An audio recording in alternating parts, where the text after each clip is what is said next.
couldn't make it. So give that a minute.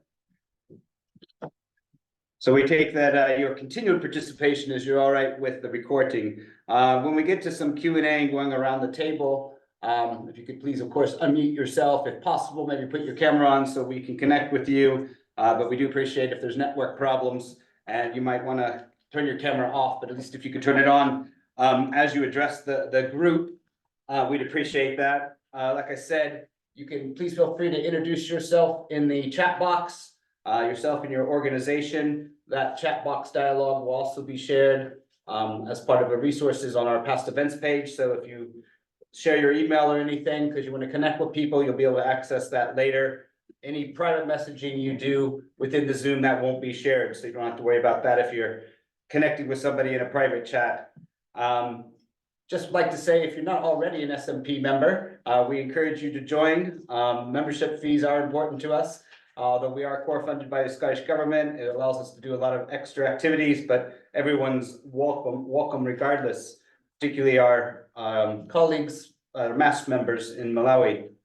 And you will get a survey at the end of this meeting with just a quick couple questions. It is very fast. That's one of the things we need to put in for our reporting on how you thought the meeting was, but it's really important to us too, to be able to know what next steps we could do to support all of you.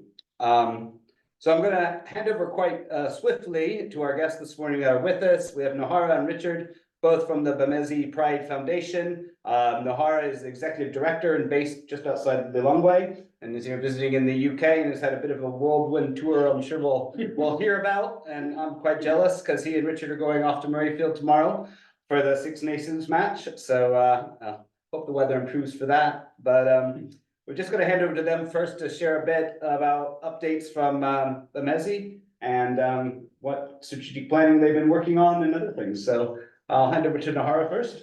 Thank you very much for having me here. Yeah, Nohara Chinguwo here, Executive Director of Bhubesi Pride Foundation.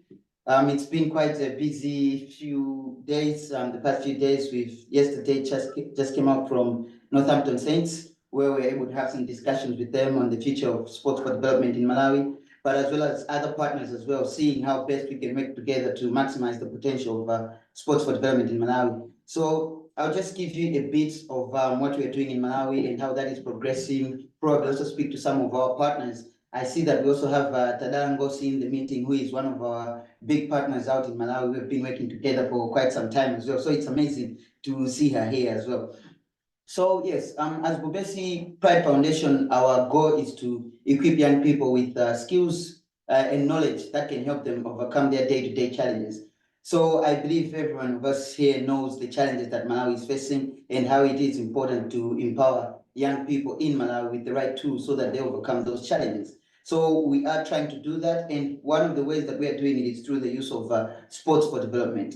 So we do use sports activities that are combined with life skills. That is one of the things that we look at. So in the course of doing that, we have been able to work with other partners, for example, Child Fund Rugby, where we were able to deliver 2 seasons over 6 months. So what we're doing is the young people in teams of 10 with 2 coaches would have sports skills, rugby or netball, and then for the next 30 minutes, they'll be involved in life skills learning, which had social emotional learning competencies, leadership skills, self-awareness, which we are supporting basically their mental health as well as their development within the country. So apart from working with Child Fund Rugby as an organization, we have also designed and developed our own program that is called the Bhubesi Pride Foundation, which is the Clubs for Development program. So in that program, we're targeting not less than 1,200 young people aged the ages between 10 to 30. I believe most of you are aware that with the recent youth policy, it states that youth are those that are aged 10 to 35. So we have strategically aligned it with that when targeting these young people. So in Clubs for Development, we do have rugby, non-contact rugby, that is, and netball as well, whereby the young people come out to our center. We have an amazing community center in Lilongwe, which has a sports pitch, 2 netball courts, classrooms, as well as an accommodation block where people can come in, sleep. So what we have been doing with that is the young people come to our center, they get involved in non-contact rugby as well as netball. And then afterwards, we also trying to reach out to community members, whereby we're targeting 1,000 young people within the community. So sort of like an outreach, because these 200 young people that are coming out to the community center, we are the ones who we want to develop them every year with different skills. And I think a positive out of this trip is that on Sunday we had a meeting with World Rugby, who have already given us resources to a new program, and we believe we'll be the first ones to implement it in Africa. So the program is, they're calling it the T1 non-contact rugby program. So the idea is that we use those tools in conjunction with our Clubs for Development program to support young people out in Malawi. So I think that is the big chunk of our Clubs for Development program. But as well as not only that, we also have a strand on supplementary education, where young people have access to different supplementary education, life skills learning. For example, they can have learning around mindset change. From the Malawi 2063, we'll see that mindset change is one of the enablers of the Agenda 2063, Malawi 2063. So to support that, we're sharing information, we're having people to learn, young people learn about mindset change. So trying to have them, to get them thinking in new ways, critically thinking that they can be able to overcome their challenges. But not only that, with that as well, we have also learning around how they can become independent, entrepreneurship skills, because some of the young people we work with have dropped out of schools. So we want to see how we can assist them or empower them to become independent and be able to overcome their challenges as well. So that is with the supplementary education component as well. Then we do have another program which we are implementing with another youth-led organization in Malawi, Yofonat, whereby we are empowering young people with information to do with sexual reproductive health rights, comprehensive sexuality education. We're doing this because we see that there are a lot of cases of child marriages, teenage pregnancies, as well as sexual abuse in Malawi. So one of the reasons that these cases are high is because these young people don't have the right information, the right tools to overcome this challenge. So through this program, we are establishing clubs in 6 schools within the country where young people can come, meet, discuss issues around sexual reproductive health rights.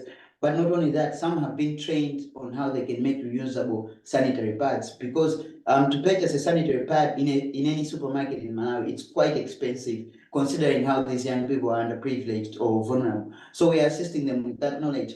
And just a success story from that is one of the young girls who are working within one of the secondary schools has become so empowered with this skill that she has started entrepreneurship through it, trying to sell the reusable sanitary pads at a cheap cost to others who can also access them. So for us, that is also a challenge, an achievement rather. But not only that, through the work that we're doing with this other NGO, we have seen that we've been able to empower this local NGO, because previously the NGO was just doing work, but for example, they did not have a finance process or systems. But because of the work that we are doing with us, we have been able to empower them. We are currently building up their own finance system with the help of our finance and admin manager. So those are the strands basically that we have been using to support these young people. For us, we really see that sports for development is a powerful tool in Malawi, because learning through play has become so impactful for our young people, especially those that have dropped out of school, but also even those that are in school, because some have, through these challenges, they are unable to overcome the socio-economic challenges that they are facing in Malawi. But with the empowerment that we are giving them, they should be able to overcome that as well. So as an NGO in this sector, one of the challenges that we have is raising funds. So we're still looking at innovative ways of how we can raise funds. One of those ways is whereby we're trying to use our accommodation center as a way of raising funds. So what we're doing is we have been in talks as we're doing the course of this week with schools, so that they bring out school groups to our community center. They stay on site, they take part in our activities, but they obviously pay for the time that they are spending with us, as well as for staying at our accommodation center. And then the funds that are raised from there, obviously the profits should go back into the NGO, so that we can be able to maximize our potential as an NGO. I think in a nutshell, those are some of the things that I can say of the work that we are doing out in Malawi as Bhubesi Pride Foundation. Thank you. That's a big nutshell. Thank you. Well, but we can tell you've been traveling around talking to people. Yeah. So there's a lot of great work going on there. Yeah. I don't know, Richard, if you want to follow on there. I'll do my best. Yeah, so I guess maybe just to kind of bring it back to everyone in the room. My thanks also to the SMP team for facilitating this morning's session, and I really appreciate everyone dialing in today. A couple of familiar faces there as well. I'd just like to extend to everyone who's joining us today that obviously from our perspective, you know, over the last kind of 5 or so years, we know just how difficult it is to kind of progress work like this. It doesn't matter where it is, but certainly from our experience in Malawi and rural Lilongwe. So we're really open to collaboration. We always have been as an organization. We've got this fantastic facility where Nohara and the team work. So, you know, we're really open to discussions about how we might be able to share resources. One of the things that I was jotting down as Nohara was speaking was that, you know, we do, and we're trying to do a lot more training and development of our staff and coaches. And we welcome the opportunity and potential of perhaps involving representatives, administrators, coaches from other organisations, where obviously we can learn and share together. We've got that facility to be able to do that, and I'm sure that there's opportunities that we can explore. A few years ago, we worked on developing a theory of change, and I think the more people that I speak to in the work that we do, you know, I think we realise just how important it is to be constantly kind of always making sure that you're working to and from your impact goal, and obviously having a clear set of outcomes that your activities contribute to, and then ultimately achieve that impact goal. We've seen how important that has been for us for the activities that we do, working with the participants in our program and being accountable to them, but also being able to demonstrate the impact of our work with our donors and partners. So I think that's something also, Nohara, given the work that we've done in theory of change, constantly developing that, you've been building it out in the last 18 months, and the strategic work that you've been doing. I think that's also something that we could potentially, you know, help other organizations with, to make sure that that kind of focus on an impact goal is always there. So that collaboration piece on strategic development, theory of change, we certainly found that process useful. Knowledge sharing, optimizing resources. Mick James joins us on the call today. We've met a couple of times and most recently spoke about some fairly innovative ways of optimizing resources. We all know just how difficult it is to raise funds for our programs, specifically if you're trying to generate income from just within Malawi. So yeah, I think that's it from me. But I guess the key point is that, you know, we're open to collaboration, sharing resources and ideas, and learning from one another, I think, from my perspective. No, great, thank you very much. Particularly like Nohara, what you're saying about, you know, working with local other partnerships, local NGOs, you know, in terms of helping to build each other's capacity and stuff. And I think we all appreciate, we know we can't go it alone in any of these initiatives. And the more, and to be fair, that's what we're hoping we're here for as the SMP, is to bring people together and you know, realize that someone down the road's struggling in the same way, and how they've overcome those challenges. I don't know if there's any particular follow-ups or questions from people on the Zoom call for Nohara or Richard at this point, while they've kind of laid out their program. Please feel free, small group, so please feel free just to jump in, unmute and come in.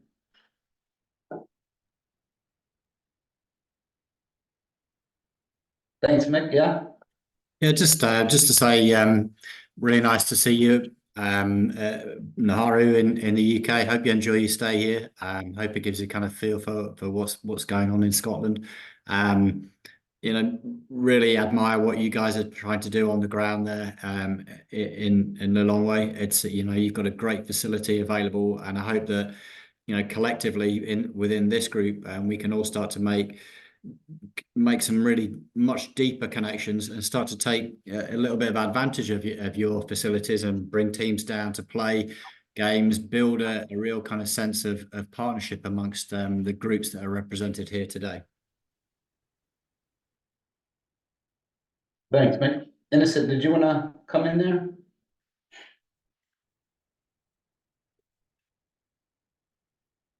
Sorry, we're not hearing you. You did unmute, but I don't know if it's your headphones.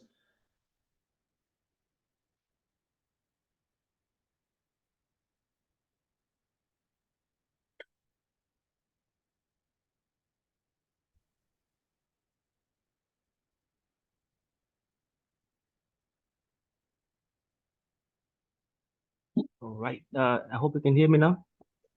Yeah, perfect, thanks. All right, thank you. So I was saying that thank you so much for sharing Nohara and just forgot the name, but thank you so much. I think I have two questions for you.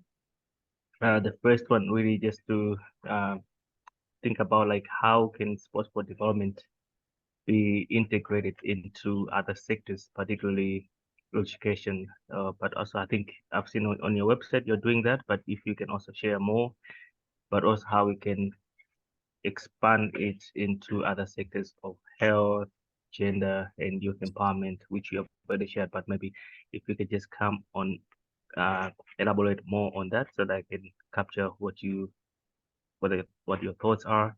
And the second question is, how can sports for development be monitored and evaluated to measure its impact and sustainability?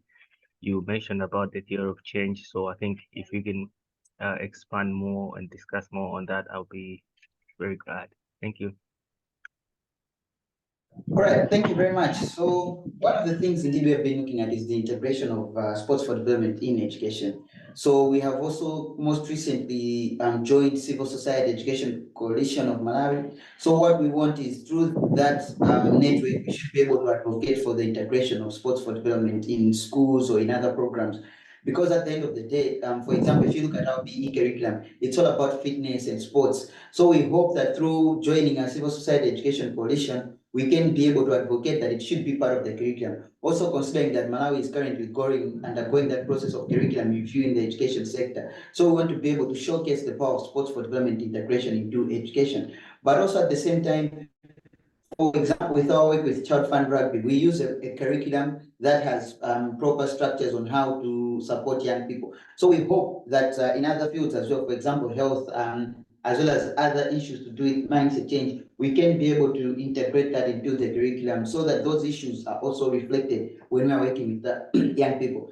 Our team in the ground at the moment is trying to adapt its own curriculum that has these issues as well. So we want to see how that can work as well. So it's still a work in progress. It's something that we are learning. We can say that we have been able to maximize its potential and integrate it into different sectors, but we have been able to see that other NGOs all over the world have been able to do that. For example, the Youth Sports Trust, our recent partnership is with Youth Sports Trust, where we're looking to have a program for the next 3 to 4 years that is almost £400,000. And through that program, we are looking at having entrepreneurship skills embedded into the content of that program. So that is just how we're looking at the integration of sports for development. In terms of monitoring, honestly speaking, for us as an NGO, monitoring has been and evaluation has been a big one for us because we are still learning in that regard.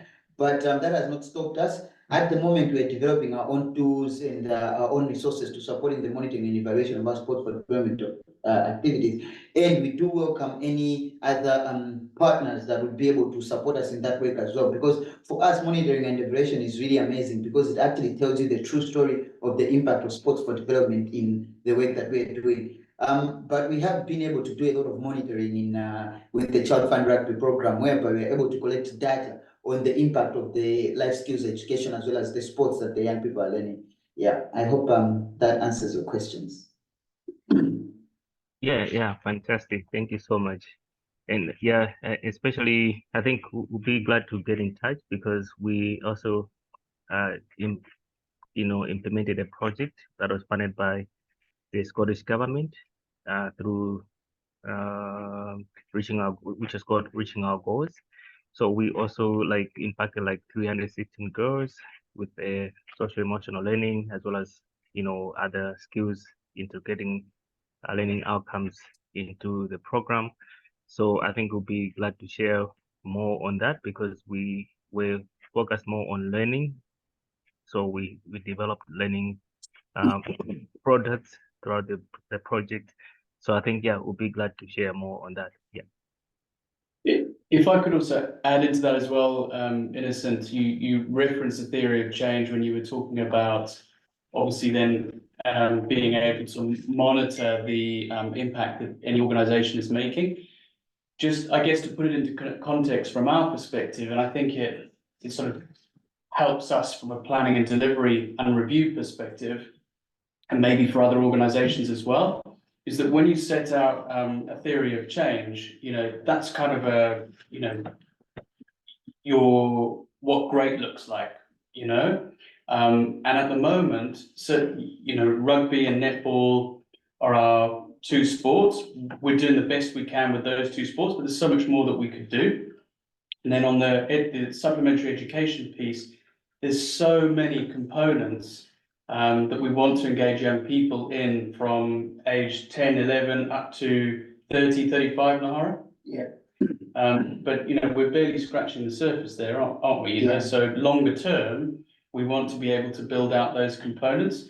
But I think what's important about having a theory of change in place, and perhaps a strategy that goes alongside, that's obviously time bound, you always root your decisions in how your projects or programs are contributing to your impact goal. And I think certainly from my perspective, that's been a really important process for us. And as we go forward, we'll want to kind of build out the supplementary education components of our theory of change. But that's obviously led very much by us and what we feel is appropriate for the context where we work. Because I think sometimes, you know, you might be approached by a donor or maybe apply for a particular grant that maybe is slightly outside your mission or your scope of work. And I think that's where it can sometimes get a little blurry. So we just try and stay as focused as we can. I think in the development community, that's what they refer to as a pivot. Chase the money, unfortunately, but yeah, and it happens far too often that people kind of lose their mission, their vision on it. Mission, Yeah. No, I think monitoring is very difficult. Being an educator, primary school educator, and involved in a school for years, a strong advocate of sport. You know, especially at a young age, how do you monitor? How do you evaluate the skills that are being learned there? You know, obviously the simple things, teamwork and so forth. But for me, with young people, it was confidence that they might not have in the classroom, but what they can get on the field. It doesn't mean they have to be the superstar, but you know, and we obviously think of physical health and, you know, good habits as a young person. But to me, it's also the mental health. And as you become an adult, you realize that the more you stay engaged in sport, the more it can help your mental health, which is obviously, I think, more aware these days, and communication, which we all surely need communication skills because we're so used to our devices. But when you're running up and down the pitch, you know, how you talk to your teammates and so forth. So, yeah, and it's longitudinal too. You know, kids that have gone through your program, where are they going to end up had they not been in your program? And that's what we sometimes try to do with our schools programs, is like trying to find those young adults that went through Malawi, Scotland, Malawi, you know, school experience and how it impacted them. So, but anybody else? If you don't mind, I have one more. Just came as you were sharing. I think one of the things that I saw you also wrote on your website is around collaboration with community stakeholders. So I just want to learn from your implementation of the projects around, like, what have you learned in terms of co-designing with the communities that you work with in Malawi? Yeah, so I think most recently in 2022, 2023, we did have a code designing process whereby we had a community needs assessment. So we had an opportunity, for example, to sit down with our program participants. These were the young people themselves, to learn from them what are the challenges that they're facing. How would they want us to assist them or to work with them to overcome those challenges? So it has been our big thing to always instantly be working with these young people. So they were able to share their ideas, their knowledge, and how they want us to impact them. But also one thing we learned through that process is that sports for them, it's a big hook for them to take part in our activities, because they're always interested in our activities, to join our activities. Like, for example, with our clubs for development programs, most of these young people come freely on their own day-to-day to take part in day-to-day activities. Some even traveling almost 7 kilometers on foot just to get out to our activities. So for us, that is already an achievement. But not only working with these young people, we're also working with the chiefs as well within the community. We work with, because one of the things we see is that when we work with the chiefs, we have proper buy-in into the activities. It's easy for us to implement our activities. For example, most recently, the chiefs actually told us to go into another school because they felt that the activities are really indeed happening in all these schools that we're doing, but they would want us to go into other schools as well, so that our achievements or our impact can go a long way as well to support these young people within Malawi. So we have learned a lot by working with the community, and it's our constant belief that working with communities will always help us maximize the potential of our activities in the country. Yeah. Anyway, thanks. If we can shift from the central region to the northern region, Shupo, would you like to come in and share a bit about your activities up there? Hello, everyone. Hello. We can hear you. Hi. Yes, Shupo Kumwenda is the director of Tafika Sports Academy, which is based in Kwaiweni, we can say, in the northern part of Malawi, and whereby we are working with now 252 primary schools and with 56 youth clubs. And our target is to work with 1,400 schools and 1,000 clubs in the northern part of Malawi. We have seen that sports is a tool of behavior change to young people here in Malawi, in the northern part of Malawi. So we have put sports as a tool. So we are going around the communities, as I've just heard my friend, my colleague, who have just finished talking right now. The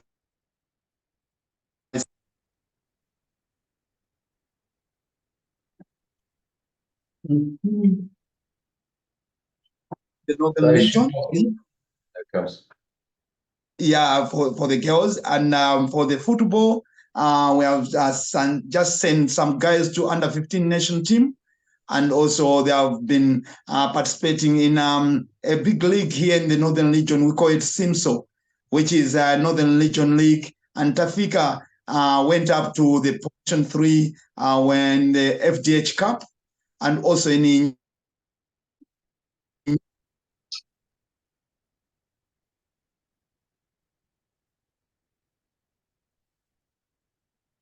system as our colleagues are using. We used to go to the communities and we work with chiefs, we work with key leaders like the education department and also the district youth officers. We are working with them. And our main activity now, which we have seen, football, netball, these are just carried a lot of young people to be together with the community, safe to work with the community, as we are also doing other things like agriculture, school feeding program. So we are giving the platform to young people to come to our sports academy to work in the community. So really, it has helped us a lot in sports activity.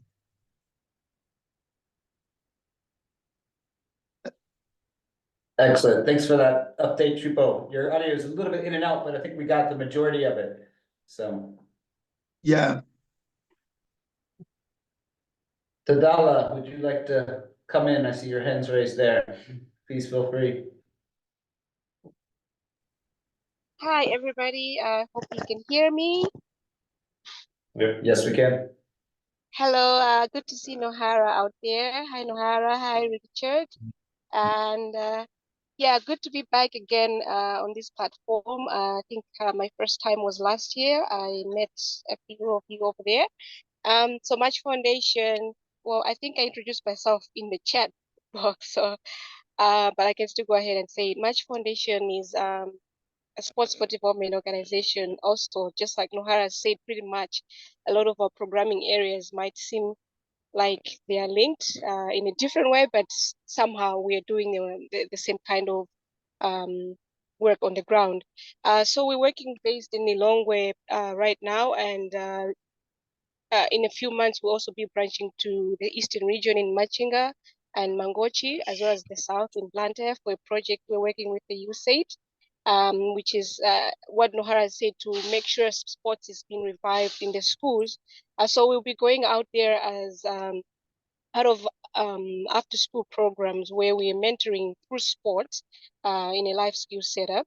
And so amongst some of the subjects that we chat with students is to make sure we're providing a lifelong development for them, not just students that go and say, well, after school, I don't know what I'm going to do. So we're not going out there to help them choose careers, but to help them develop a pathway where they can have personal development goals. They can choose subjects that they know they're ready to do in college, because right now Malawi has a lot of graduate unemploymentship, not because they don't know, they're not qualified, but because they have a mentality that they can only work.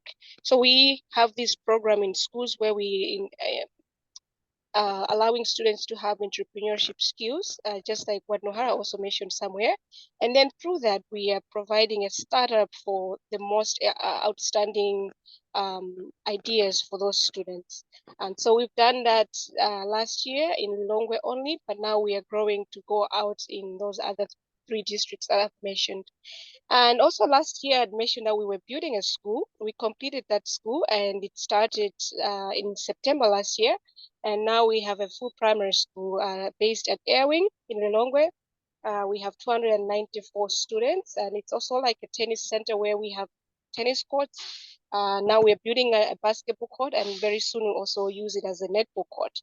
So our idea of sports for development is that they'll go in the classroom, they'll study, but in the afternoon free time where most of the other things, negative things would happen, we want them to have that space where they can still thrive in the areas of sports and the after-school activities that we have outlined for them. And we're also providing free tutoring for those that need to have services for their after-school activities. And on the sports that we have at the Bingu Stadium, so we have 2 locations, the Bingu Stadium and the Airwing site. We also provide free tennis lessons to 450 athletes, of which every day has a different kind of level of performance. And so out of these athletes, we want to provide safe space for them where they're also mentored and counseled. We have identified a number of these young people as those that come from broken homes, child-headed households, and they don't have even direction of where they want to go in life. And with the program that we have at the Bingu Stadium, we've partnered with St. John of God. It's a mental health hospital that provides counseling here in Malawi. It's the only hospital in Malawi that actually provides that. So we've partnered with them, and they come at the Bingu Stadium once a week for counseling to athletes that we have on that program that need to be counseled. And with that, we have grown now to another program where we're going to 8 secondary schools and targeting 800 boys. If you follow the news, or maybe if Nohara, who's also from Malawi, and the other people, recently from the December report is that 366 suicides that were committed, 332 were by men, boys and men. So we thought that this really needs to be taken seriously and make sure that people know where and how to get help, and also to increase the level of talking about mental health issues. So we hope that by going out there, as much as it's unlimited resources to reach the 800, we would have loved to reach more than that. And so it's a starting point. Hopefully we're going to grow with that.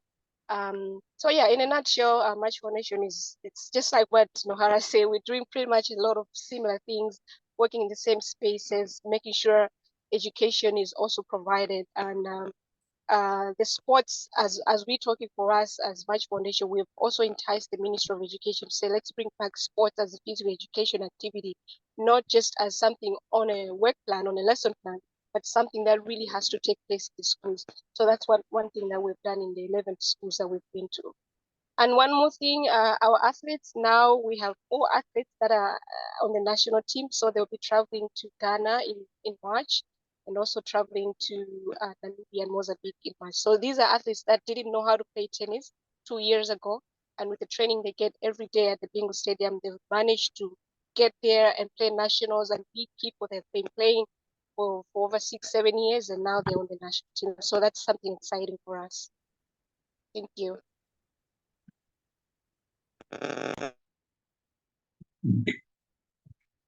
Nick, please. Oh, sorry, Jonathan. Yes, good morning, everyone. I am the founder and director of the Caruso Trust, which is a relatively small organization whose core business is actually training church leaders and training chiefs, so working mostly with adults, but also youth and some children's clubs. We're based working with our partners, J Life Ministries, who are near Blantyre. So we have a national training of church leaders, but we focus in the community around where they're based for a lot of community development and a range of works. I'll just pick up first on the comment about working with chiefs. We've found that through working in the community in all sorts of different ways, whether it's through trainings in schools or training church leaders or HIV support groups or whatever, we've gained the confidence of the chiefs that we are there for them rather than for ourselves. And that's been instrumental in unlocking a lot of other opportunities. We're only getting into sports outreach work and development work in a small way in that community around where our partners are based. Last year we had 2 young people who had done football coaching, training and so on, and very involved in sport here, went out there. And a couple of things I just mentioned. They ran sports clinics in a number of the primary schools in Blantyre West Rural, and that was very well received. But one thing we found, which I'd love anyone to comment on, is that they ran a clinic for the school teachers in the schools who were responsible for sport, and we found that most of them had been given absolutely no training in how to run sports or how to do any training schedules or anything like that. So even though these were 2 young people in their early 20s who'd done a lot of sports themselves and had therefore learned these things, we found that they had a lot that they could bring into the sports teachers. And of course, our fundamental principle is one of enabling others, so that those sports games teachers could then carry on doing that in their schools afterwards. So we've talked a lot about working with young people or athletes or whatever, but actually we found that giving some training in schools for those responsible for leading the games was a great enabling opportunity that was really welcomed. And the second thing, just from the UK perspective, is sport is a great way of getting a new generation linked into Malawi and interested in work in Malawi, as a lot of our support base otherwise are rather older than that, and you're always looking to engage the next generation in having a vision for what we're seeking to do in Malawi. So there is benefit in both directions from developing sports work. In our case, just as a small part of an overall initiative in a particularly poor area of the southern region. So any comments on the both enabling to engage a younger generation UK side and also on the importance of training the games teachers in the primary schools will be welcome. We also, of course, found that you need to get kit out there as well. So we started building links this side into some of, I'm up in Aberdeen, so the Aberdeen Football Club Community Trust were helpful to us as well. So thanks.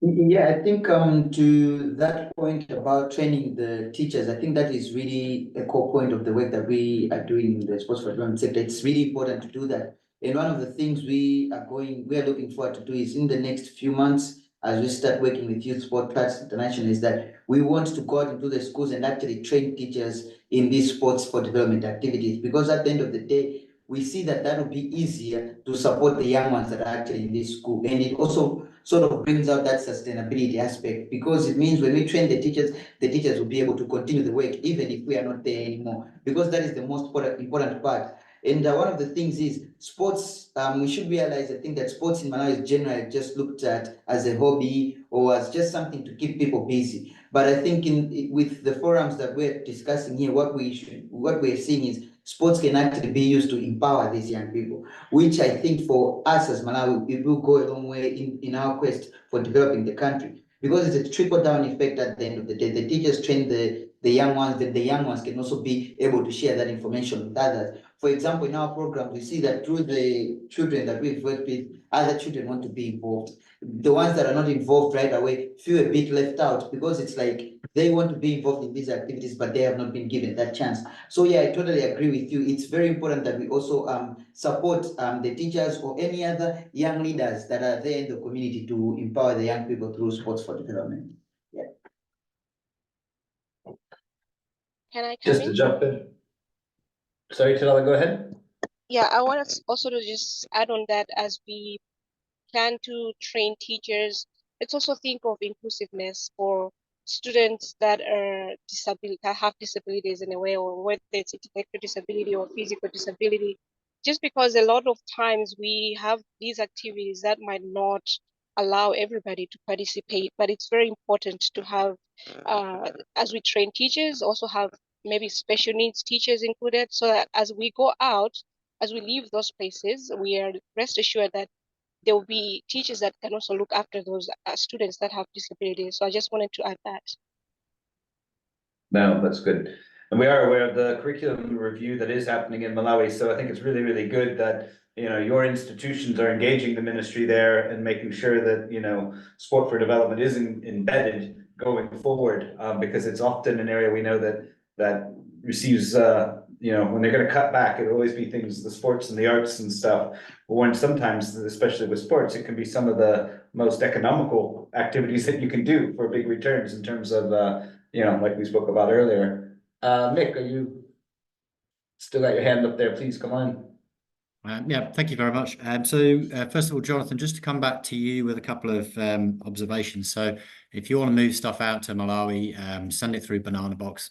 It's the cheapest way on earth. You probably already know that.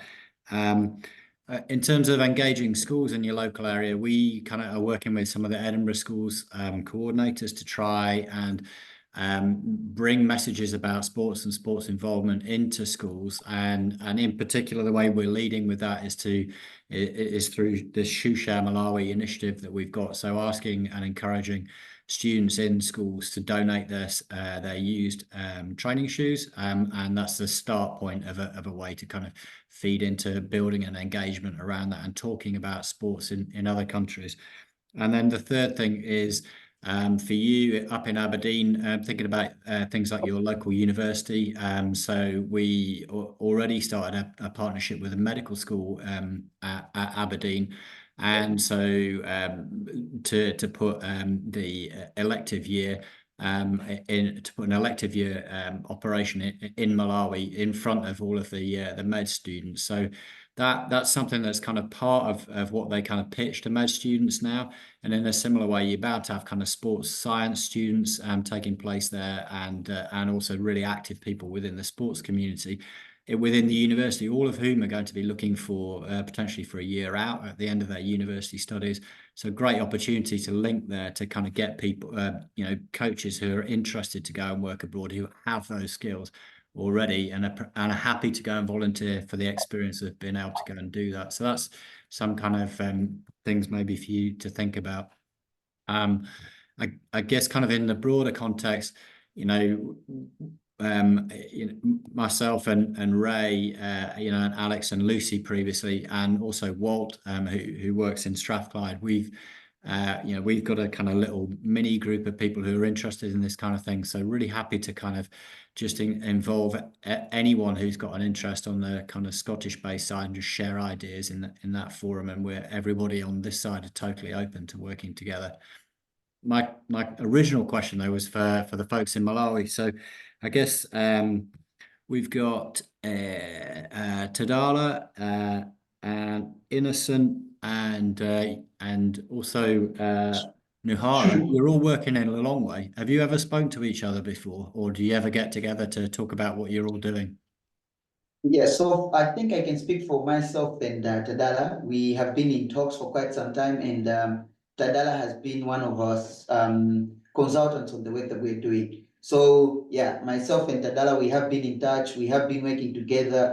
Yeah, so there has been some sort of conversations around the work that we are doing in Malawi. Yeah. Ace. Yeah, that's right. Actually, for the mental health program, I was just waiting for Nohara to come back so we can discuss if also we can reach out and bring it to Bhubesi for the coaches and players there. So yeah, when you come back, let's continue on this. And then for the link, I think that's Innocent. I did know there was also link as a sports area or sports department, but I had reached out to Link Community Education, because I felt like their programs really need support, and for people that are already heavily involved in sports like us as Nohara, I think it would be great also to link up with. So I'm happy that Innocent is here. Yeah, this is the first time for me to talk to you guys, but I think this is exciting. I think much of the engagement has been done through our UK team, and also we are a member of the SMP. So I think it's a great opportunity for us to connect. I think because it was in 2021, that's when we first implemented our Sport for Change, Sport for Development project, which targeted out of school girls aged between 10 and 19. Mostly they were from Dedza district, but at the time it was more of a complementary project to our literacy and numeracy project, which was being implemented in Dedza, Lilongwe urban, and in Chinji districts. So mainly through complementary basic education centers, which we run, but also SRHR clubs that we were running just to empower girls. But I think on the side of SFC, like yes, we are still also on the learning curve. And as a pilot, it was a successful one because we saw many, positive outcomes in terms of literacy, numeracy, life skills, as well as girls knowing their rights. But also we had a component of transition.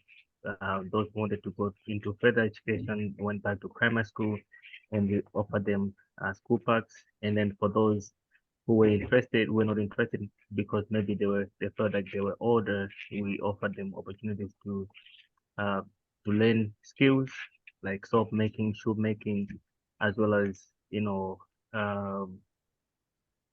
making of soy milk.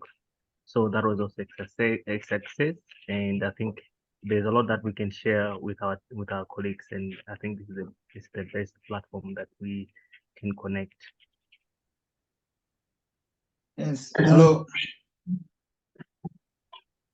Hello, Tim. Yes, Shubo, go ahead. Yes, I hope this is the great platform which I've seen that now we can work together with other organizations who are working with young people in sports.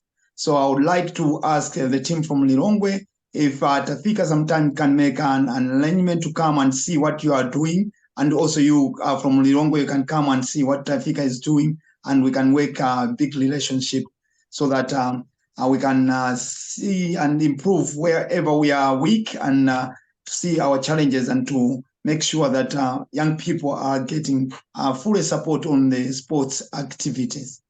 So I'm just requesting the team, the guys from Lilongwe, to have at least a friendly visit with us, and also as we can make your friendly visit with you.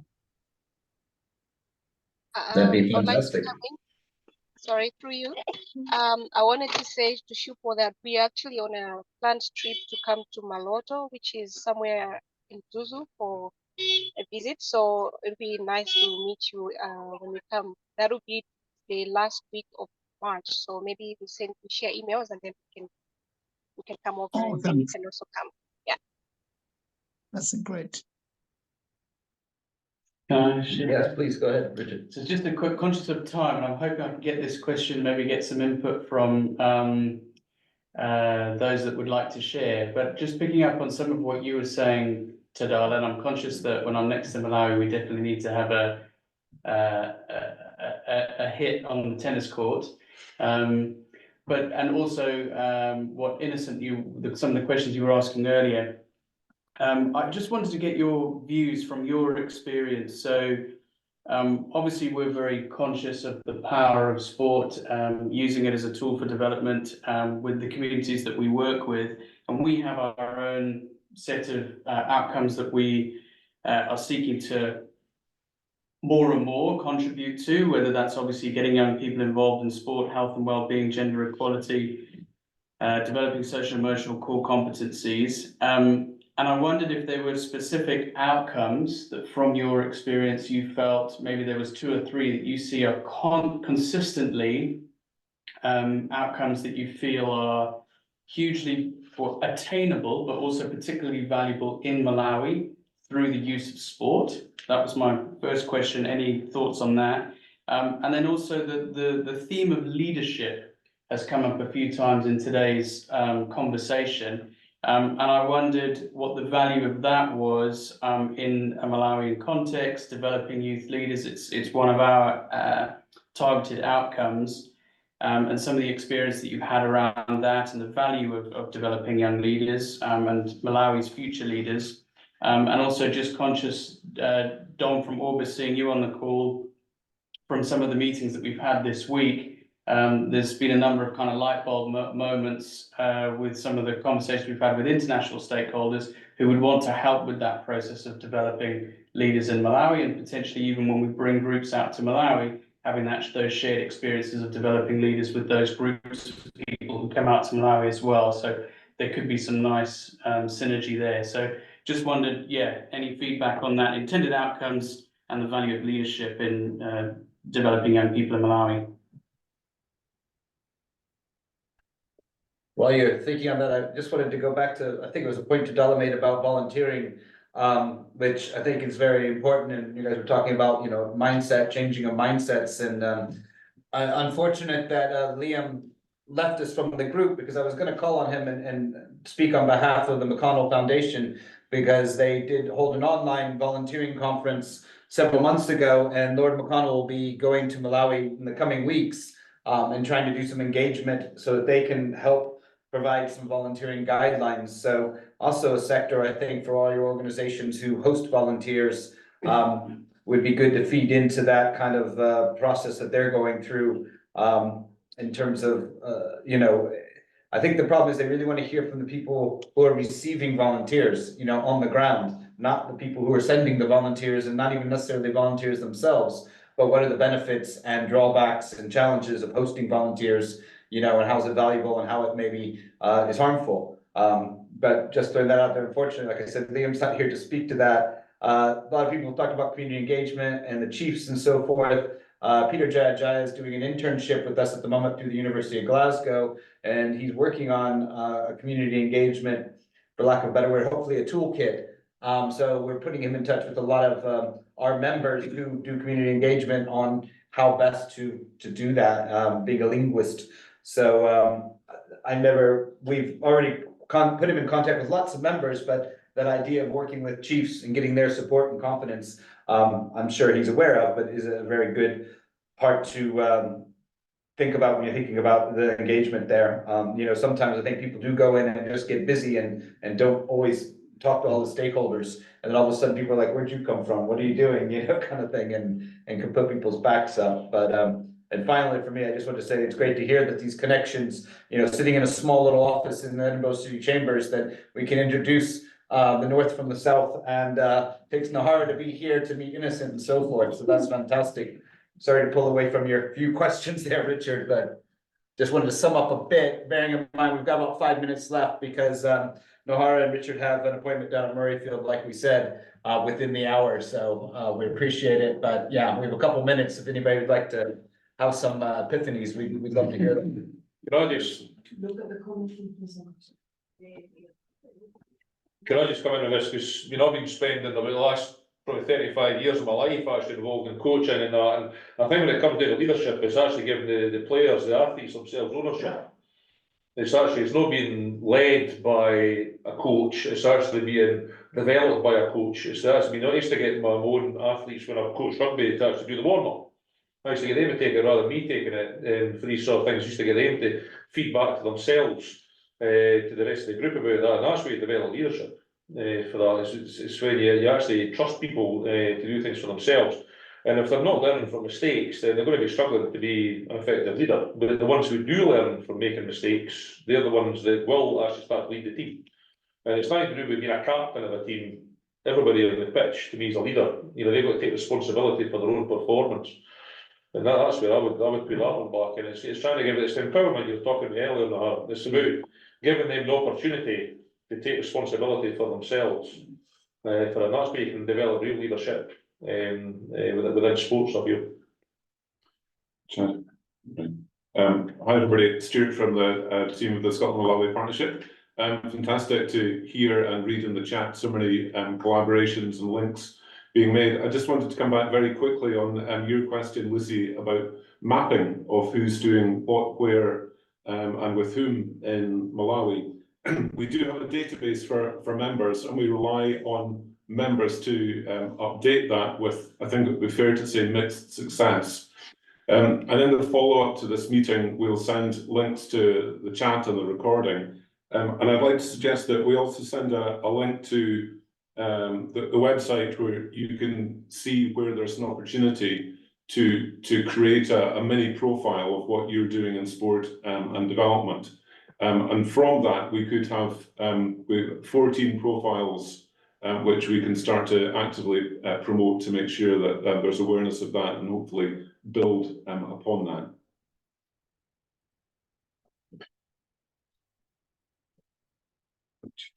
Thanks, Innocent, for sharing some of your stats there. Yeah, It's thanks, awesome. Innocent. Yeah, great. The increase in attendance and so forth. That's really good. Obviously, won't read through it.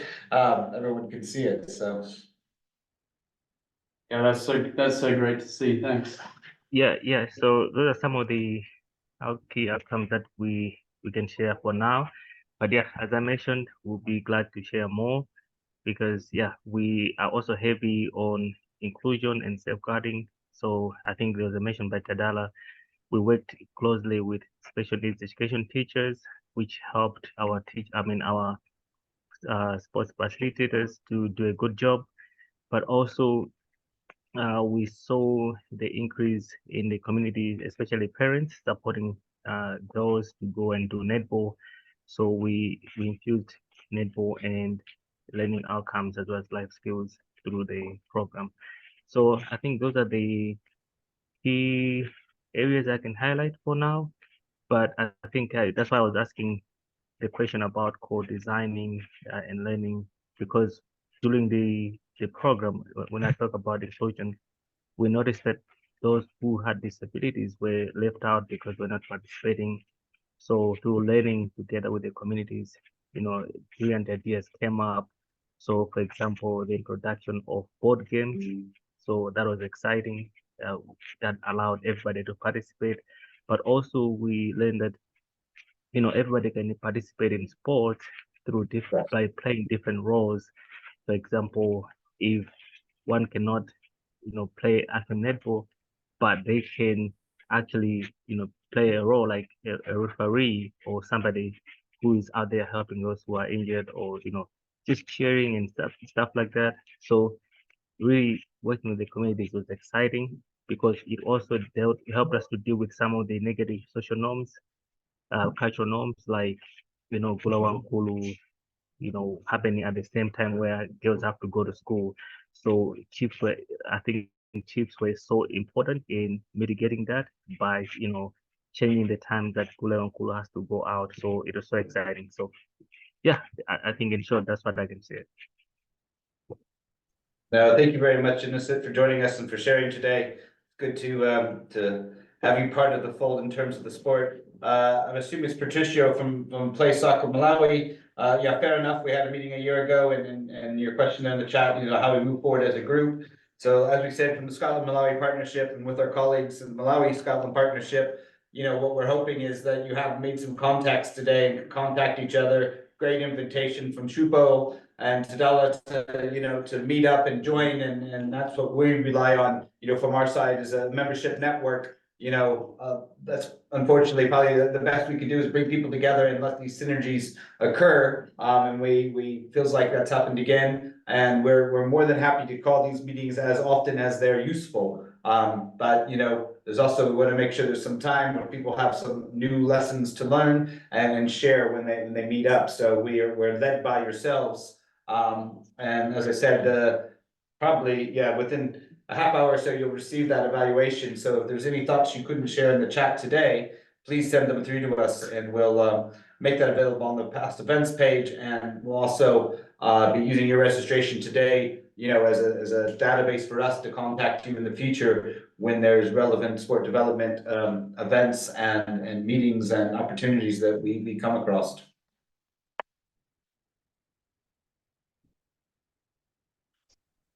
Thank you. Bye. Thanks, Keep in touch. thank you for joining us. Thank you, everyone. Like I said, I think we'll probably close off here, so that our guests can make their way through Old Reekie down to Merrifield. All right, Great thank you so seeing much. Bye-bye. you.